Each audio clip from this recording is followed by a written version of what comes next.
Okay, we are delighted to have an open panel now with Sean and Aluba. Everyone, please keep your questions coming in on the live chat in SmartLab.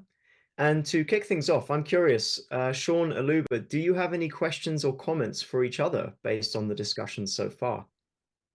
Well, I got to say, I absolutely loved Aluba's comments on flow because it really resonated with me and how our organization works. But I wanted to ask Aluba, when we talk about flow and how to initiate that within an organization, how do you approach that? Great question. And this is, Sean, where the science behind the flow state really comes in. There are preconditions for the state, and these preconditions exist both at an individual level, but also collectively at a group level. So let's say we're looking at a group and how to get a team into flow. One of the key preconditions is focused concentration or complete concentration, getting the whole group together. And one of the best ways to do that is clarity of intent with the group and purpose. So clear goals, shared clear goals, and a shared risk. These are also, as I said, triggers to the state.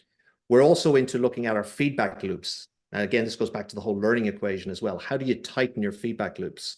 Because the tighter you can make your feedback loops, the more you're going to drive focused attention as well. And if there's one gateway drug into flow, right, it's focused attention, right? It's that complete concentration. So as I said, clarity of intent with an understanding of your purpose, shared goals, shared risk, constant communication, and also a familiarity with the team. The more people are familiar with each other, the more they're able to kind of not get distracted when things like might arise, tics, idiosyncrasies, etc. But also the deeper the levels of trust there tends to be. And as a result of that, the more psychological safety there tends to be for people to feel vulnerable, to take risks, to fail, and to use that as a form of feedback to move forward. So as I said, there are triggers to the state. And when you understand the triggers, you can then start to think about how you create experiences in terms of how you set up your project teams, right? Or if you're an individual, what about your daily habits in terms of how you approach your work that make it more likely for you to be able to get into flow on a consistent basis? Yeah. Yeah, it sounds like it's about prioritization. That's usually how we characterize it as well. I'd say an adjunct to that we really emphasize too is accountability. Once we prioritize, we so many organizations say, "Hey, we're going to get this done," and then nobody's accountable for it. And so, tying the prioritization to the accountability is what we see as critical to enabling that transition, whether it be to flow or to that state where you're able to continue that change continuously, for lack of a better word. It's about linking that prioritization and that initiation for that flow state, like you said, and then tying that right back to the accountability. Yeah, 100%. I said equal participation is crucial as well as a trigger. So everyone understanding their roles, their responsibilities, everyone leading in, and as you say, being accountable, fundamentally important. I was interested when you were talking, Sean, about the reflection around the why as being a really important driver in terms of the communication. Because I mean, every organization will have its story as to why they're undertaking a transformation. You know, they're going from good to great, or they're trying to, correct something that if they don't, they won't survive. And I love the way you pulled it back to the importance for the individual. I'm just wondering, are there any other stories, beyond just for the individual that you found really resonate when you're trying to get an organization to kind of move in one direction? Oh, absolutely. Thanks, Aluba. I mean, one of the best examples I had recently was with a lot of training we did on an in-house AI tool. Everyone says, "Hey, I need to get smart on AI." I said, "Well, I don't really want you to get smart on AI. I want you to get smart on something that's practically useful to you." So when we did this training, we said, "Hey, does anybody want to save time on writing their meeting minutes?" Which we do a lot of at our company. We write copious meeting minutes. We said, "Hey, let me show you a tool that's going to help you speed that up." And so we had a lot of users that realized the practical value to them. They said, I was spending 2 hours a week doing meeting minutes, and now I can use an AI tool to get it done in about 15. Well, now I've increased my productivity, and like you said earlier, I get into that change mindset where I've got something that's practically useful for me, and maybe I could start to ideate on how I can use it for other things that will make me even more productive. Yeah, I love that, because you're really speaking to the benefits of the culture, because we're going through a change here technologically. What does that mean for how we're going to work beyond it, in terms of ways of working and the efficiencies and productivities come from that? Yeah, love that. Thank you. Okay, I have a question for Sean. All right. How did so how did you account for it's from the audience actually. So how did you account for cultural diversity? Not just for various national cultures, but also learning styles, generational ways of thinking. Oh, well, that's a great question. I think the most effective method I've ever found for accommodating different learning styles is to ask somebody what they prefer. And in most cases, they'll give you a very direct answer. And we did a lot of that. I mean, we did that globally with our different employee bases around the world, but also just, in our local employee base where we said, hey, what works best for you? And in most cases, it was, hey, I'm really super busy. So I need you to break it down to the simplest possible terms and what you want me to do and what the benefit is. Once we got to that point, it was a lot easier to facilitate that change. I love that. Thank you. No, that's wonderful. Well, how about we switch up and ask a question for Aluba as well? And a lot came through on the flow side of things, and I think people are curious to hear how can we actually create the muscle for a growth mindset as individuals. Maybe some of us might be parents who want to cultivate that in in the next generations, but then also as an organization, you touched upon making that part of the cultural the way of doing things. So how can we cultivate this? Yeah, it's a great question. I mean, the first thing I would say is that the important thing to understand with mindset is context specific. So it's definitely not the case that you're either a growth mindset type of person or you're a fixed mindset person. And in fact, if you fall into that trap as an organization, you can be in a fixed mindset as an organization, thinking some people are, growth mindset and some people are fixed. So it's very important to understand it's context specific.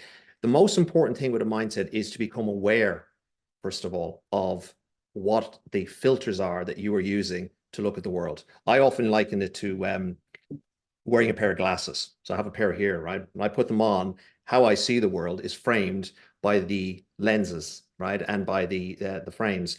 And it's all to do with my thinking patterns, my emotional states, my cognitive heuristics, etc. And as we look through the glasses, you'll see the world in a particular way. It's also important, though, to take off the glasses and look at them. Now you can start to see what their lenses are composed of. And as a result of that, you can start to reframe those lenses so that when you put them on again, suddenly the world looks completely different.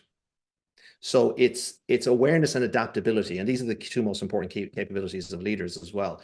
But it all is about learning to really, as I said, see ourselves maybe in a way that we wouldn't necessarily be able to see ourselves. Feedback is hugely important for that. This is why we talk about cultures of feedback and tight feedback loops being crucial for flow. One of the best ways to see ourselves is to get that feedback for others, but also as well, it's also about our personal development work as humans as well, so we can create our level of self-awareness. So that's one of the key things. And it is possible to reframe a mindset from a fixed mindset to a growth mindset. You then also need to do the deliberate practice, right? Because you're going to take on a new belief, right? You really got to lean into that and you will allow it to grow over time. Right. So there's some work associated with it as well. It's not just the awareness creation. You've also got to be adaptable and you've got to do deliberate practice. Yeah.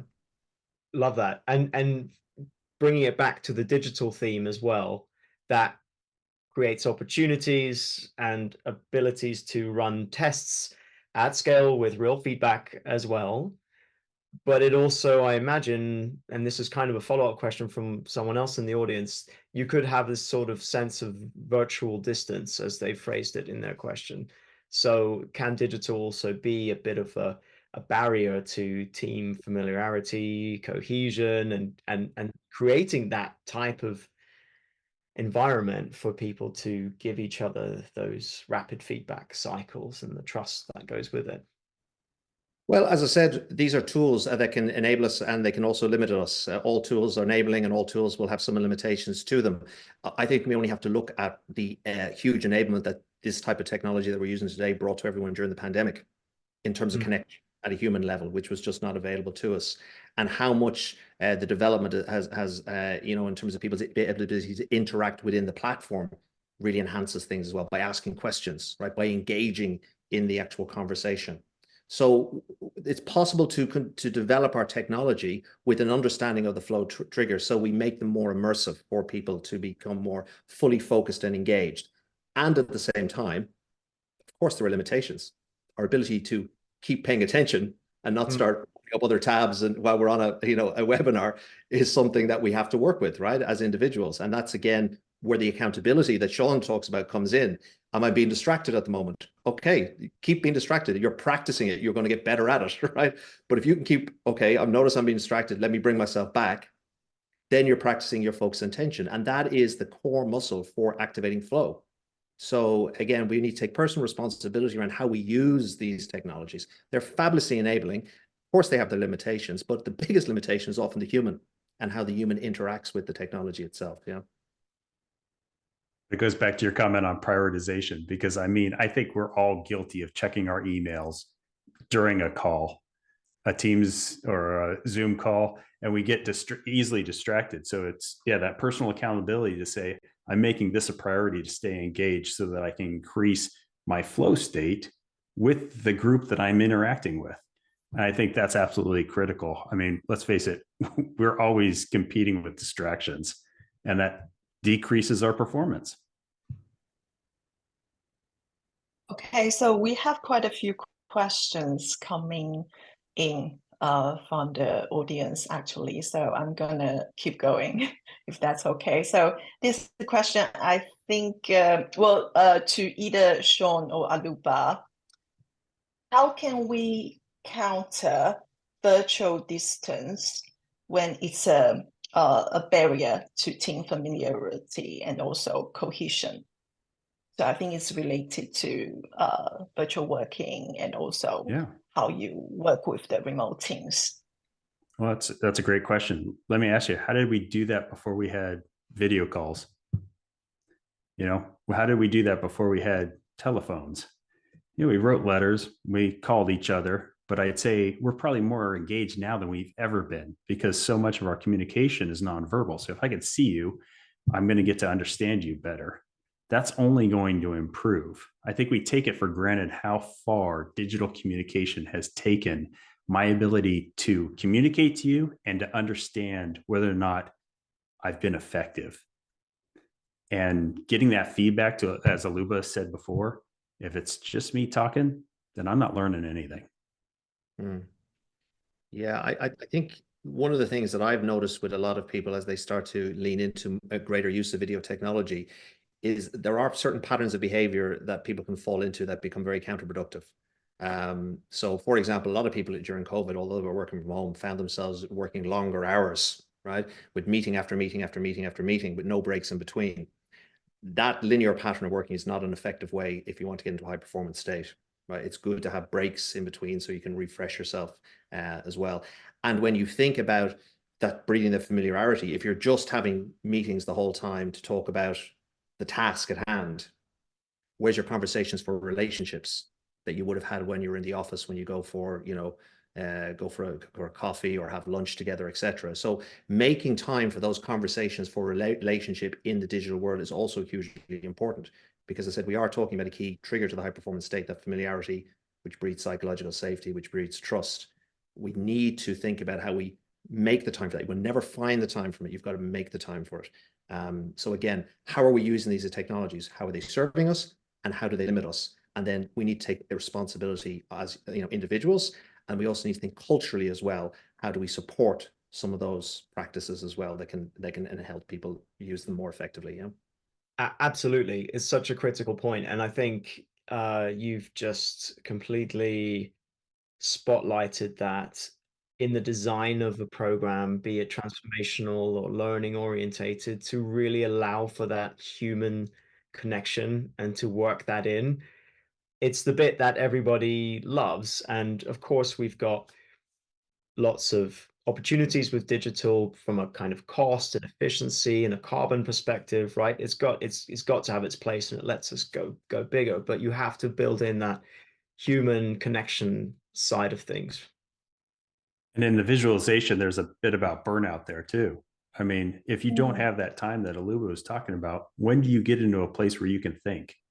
Think Right. about how the change impacts you, how it's going to impact your organization, how you can provide meaningful impact. If you're always receiving or always on the receiving end of meetings and changes, you will get burned out.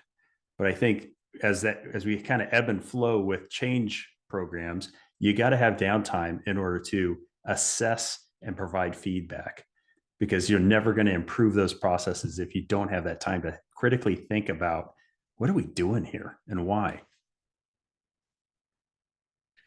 George, I'm curious with the work that Ludic does, and when you're bringing in these technologies, how do you go about gathering those empathetic insights in terms of, person's current experience with ways of working, and then what is possible for innovation in that process? I'm really curious as some of the experiences you've had there. Yeah, thanks, Aluba. To be honest, it's never one size fits all. So what we always do is when we've got a piece of work or we're scoping out an initiative, we really have to take into consideration where that organization is on its journey, and also what's its culture like, and also what's the context of what the initiative is doing.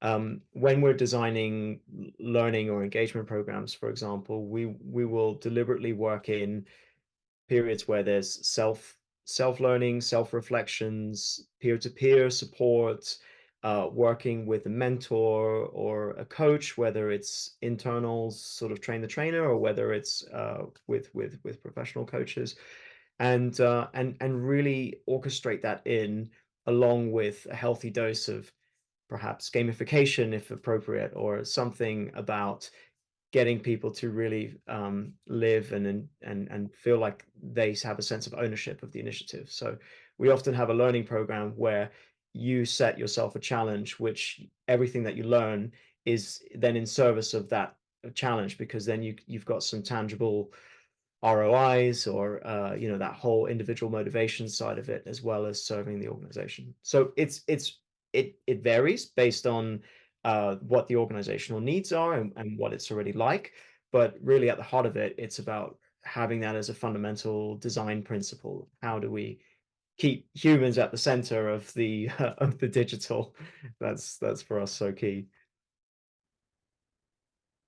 And if I could, Jessie, I was going to ask you about how SmartLab and Ludic together are using the tool sets and integrating your systems to help enable things like the flow state that Aluba talked about earlier. It's hard for us to see that bridge between the technical aspect and the human aspect. How do you bridge that? Of course. So to start with, we like to innovate with our customers like Takeda Pharmaceuticals, right? So I think we would love to enable our customers to get to that flow state by working with them on some of the most innovative initiatives. Secondly, as an organization, we always practice dynamic alignment. So we like to test, learn through rapid iterations. That's our value. And then last but not least, when it comes to technologies, our SmartLab platform will enable you to access all the change management tools at one place. And also you'll be able to run your change management activities at the scale as well. So that's the beauty of that. So I hope I answered the question. Well, it makes it a lot easier. One-stop shop, right? Exactly. With fundamentally being able to tailor it around the different use cases. That's it's funny, how many change programs are you part of that people say, I can't find anything? Yeah, it's scattered all over the place. That is the main thing, is actually there's often so much latent knowledge within the organization, and so much has already been made, that bubbling up the quality and the learnings that are already within the organization, and shining a light on the expertise that's within the organization, that really brings to the fore the successful change initiative. And people like to change from within. Nobody wants to sort of be changed by someone else. They want to be able to the support to see themselves. the value themselves. Yeah, I mean, to that point exactly, though, you think about how AI is transforming just that bit, where you don't have to go digging anymore. You just ask the tool and it'll tell you where it's at, or give you a pretty good start for your search. But I think that's where we're starting to see the human value of all these technologies is, how does it apply to me? How does it make my life a little bit easier? How does it make me a little bit more productive? And how does it help me connect with you better? Yeah, in practical ways, 100%. And speaking of human value and amazing talents, I think that's a beautiful segue to showcase some of the fantastic work that Joel Cooper has been doing, who's been intently listening in and synthesizing this wonderful conversation into a scribe format. So, Joel, if you're happy to share, we would love to see how you've interpreted and brought this to life. Absolutely. I'm still beavering away here, but can you see what I'm working on here? So, I mean, all sorts of wonderful things came up there. I mean, we started with that big, how do we get digital buy-in? And then that led us to the, making sure that that your employees understand the value that they're getting from any sort of digital change that you're putting in place, using that technology to really reach people who maybe aren't in your offices or in virtual spaces, make sure that they all know their whys. And so what was the benefit for them? Well, we talked a little about needing to navigate the clutter of change, and then about how the human element is obviously incredibly important. How do you become a corporate athlete? How do you stay agile so that you can change and learn quickly and get into that flow state, which needs focused attention and clear goals and accountability? How do we avoid burnout, need for the sort of growth mindset, using technology to keep your team staying focused and immersed in what they're doing, and also to build relationships with each other and trust, but that there was an importance for downtime to find feedback, and then how do we make sure that we are bridging that human and technological gap? How does that sound? That is I wish it's absolutely incredible. Mic drop moment for you there, Joel, I think. Great I just summary. imagine him with Thank a you, digital Joel. pen going at it. Well, I think for everyone that's still watching and wants to submit more questions, please keep them coming. But in the meantime, Aluba and Sean, with this scribe image, perhaps we can keep it up and refer to it. What are some of your final reflections or things that you would like to wrap up with? Well, Aluba, do you want to start or shall I? John, go ahead again. Oh, thank you, sir. One of the things I like about this is it goes back to my earlier point. Keep it simple. There's a lot on here, and we've kind of highlighted some of the most important values, but picking them all at once is not a good way to prioritize your change project. Pick the 2 or 3 that are going to be most effective to you, and then start with those and then move on. But if you try to incorporate too much too soon, you're not going to get to a point where people can digest that mentally. And I think as we move through more and more of these elements, you can start to adopt more and more of them. But too much too early is just a killer for most change programs. But I want to thank you again for your time. Yeah, and I'm just looking at what a fantastic graphic this is. Joel was clearly in a flow state when he put it together. It's really, really brilliant. I think the most important part for me of the digital humans piece is our humanity. And it's very, very important to realize that we are biological. Now, sometimes we forget that as we immerse ourselves so much in this digital world. We are either at any given moment going to be working with our biology skillfully, or we're going to be working against it. If we want to be high performers sustainably over the long term, it's important that we work skillfully with our biology. And there's a lot of science out there, data now around what it takes to get into a high performance state. I think it's important that we listen to that data, and then we start to really work with it and implement. And that means changing how we do things, moving away from our intuitions around what high performance means to really working to do things in maybe counterintuitive ways. I would say the one thing above all else, if you want to be a high performer, is to take a really professional approach to your active rest and recovery, and your sleep in particular is one of the most important things for that. So I'll kind of leave it there, because there's a lot to be said around it. But I think that understanding of the importance of active rest and recovery as an equally important part of your professionalism is crucial when it comes to flow states. And if I may, a follow-up there, Aluba, what would you recommend? Because obviously screens, constant exposure, blue light, going on social media late at night, these are all inhibitors of this active recovery. So what's your personal recommendation, or how do you try, in an ideal way, how do you sort of wind down to get yourself into that? Yeah, well, first and foremost, our circadian rhythms are crucial. So it's also important to get outside during the day and allow the sunlight to hit your eyes and your body. In the evening time, I will always be found with these glasses on, right? They're blue light blocking glasses. So that will limit the blue light coming off the screens. And I have a no tech 90 rule. So when I get 90 minutes before bedtime, there's no technology whatsoever, because when the blue light hits our retina, we're going to get cortisol spiking in our system, and that is our stress hormone that will get us up and running for the day. We do not want that spiking at nighttime, right? It will impact our sleep. So again, working very, very simply with things like this, that we can utilize, making time to step away from the desk and get outside, so we're not constantly in front of the technology. Little tweaks like this are important if we want to really start using these powerful tools with all the benefits that they have to offer to help us evolve as humans, without letting them become things that actually lead to unwellness and distraction and some of the other limiting factors that can come as a result of misuse of the technology. Amazing.